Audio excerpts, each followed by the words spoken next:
கடவுளிடம் நட்பு. பூஞ்சோலை என்ற கிராமத்தில் மணிவண்ணன் என்பவன் வாழ்ந்துட்டு இருந்தான்.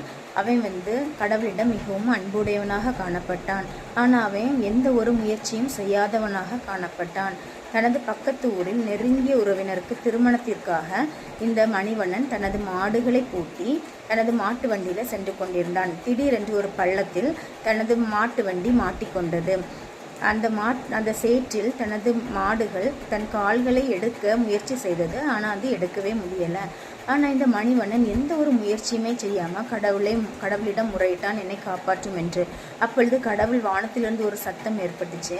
நீ ஒன்னால் முயன்ற முயற்சியை செய், அதுக்கப்புறம் நீ என்ன கூப்பிடு, இல்லைன்னா நான் உனக்கு ஹெல்ப் பண்ண மாட்டேன் அப்படின்னு ஒரு சத்தம் கேட்டுச்சு.